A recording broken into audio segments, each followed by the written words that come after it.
Good morning students. बेटा हम पढ़ रहे थे फसल पैटर्न। फसल पैटर्न में क्या है, पीड़क व रोगों को एक प्रकार की फसल की सभी पौधों में फैलने से रोका जा सकता है। इस प्रकार दोनों फसलों से अच्छा उत्पादन हमें क्या होता है, प्राप्त किया जा सकता है।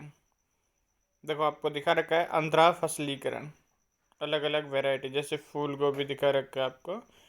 किसी खेत में क्रमवार पूर्व नियोजित कार्यक्रम के अनुसार विभिन्न फसलों के उगाने को विभिन्न जो फसल उगाने को क्या कहते हैं, हम फसल चक्र कहते हैं। और परिपक्वन काल के आधार पर विभिन्न फसल मिश्रण के लिए फसल चक्र अपनाया जाता है। मिश्रण, कोई मिश्रित फसल कर रहे हैं उसके लिए क्या कौन सा चक्र अपनाया जाता है, फसल चक्रण अपनाया जाता है। एक कटाई के बाद कौन सी फसल उगानी चाहिए, यह नमी तथा सिंचाई की उपलब्धता पर निर्भर करता है। नमी और सिंचाई की उपलब्धता पर क्या करता है बेटा, निर्भर करता है।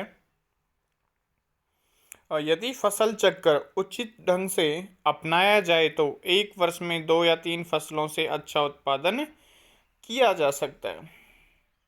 अब फसल सुरक्षा प्रबंधन। फसल सुरक्षा प्रबंधन क्या होता है? खेतों में फसल खरपतवार, कीट, पीड़क तथा रोगों से प्रभावित होती हैं। यदि समय रहते खरपतवार तथा पीड़कों को नियंत्रित नहीं किया जाता तो वो फसलों को बहुत ही हानि पहुंचा देती है, अर्थात फसल को नष्ट करने की कोशिश करती है। खरपतवार कृषि योग्य भूमि में अनावश्यक पौधे होते हैं। जो खरपतवार हैं कृषि योग्य भूमि में अनावश्यक पौधे होते हैं। उदाहरण, गोखरू। गोखरू को क्या कहते हैं, जैथियम। गाजर घास, पार्थेनियम व मोथा, साइरेनस रोटेडस। ये खरपतवार भोजन, स्थान तथा प्रकाश के लिए स्पर्धा करते हैं। खरपतवार पोषक तत्व भी लेते हैं जिसमें फसलों की वृद्धि क्या हो जाती है, कम हो जाती है। इसलिए प्रारंभिक अवस्था में ही खरपतवार को खेतों में से निकाल देना चाहिए। प्राय कीट पीड़क 3 प्रकार से पौधों पर आक्रमण करते हैं। कौन कौन से? फर्स्ट आ जाता है हमारा, ये मूल, तने तथा पत्तियों को काट देते हैं।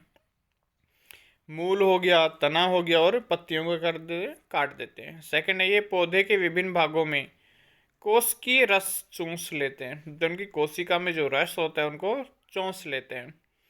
थर्ड है, ये तने तथा फसलों में छिद्र कर देते हैं।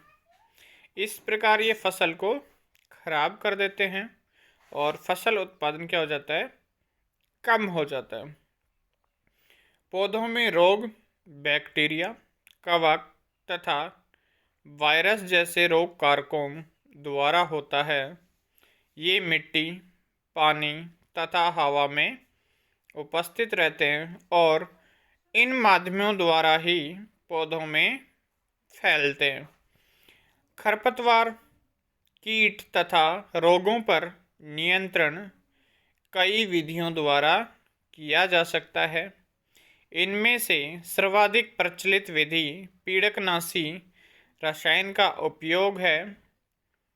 इसके अंतर्गत शाकनाशी, कीटनाशी तथा कवकनाशी आते हैं। इन रसायनों को फसल के पौधों पर छिड़कते हैं अथवा बीज और मिट्टी के उपचार के लिए उपयोग करते हैं।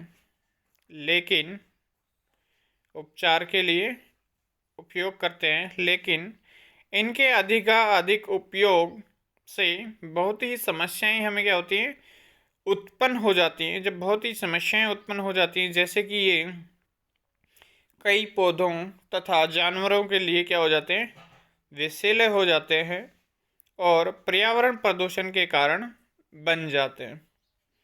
यांत्रिक विधि द्वारा खरपतवारों को हटाना भी एक विधि है। निरोधक विधियां जैसे समय पर फसल उगाना, उचित क्यारियां तैयार करना, अंतरा फसलीकरण तथा फसल चक्र खरपतवार को नियंत्रित करने में सहायक होती हैं।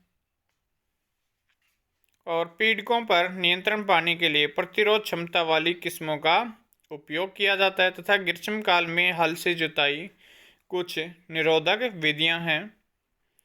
इस विधि में खरपतवार तथा पीड़कों को नष्ट करने के लिए गर्मी के मौसम में गहराई तक हल चलाया जाता है।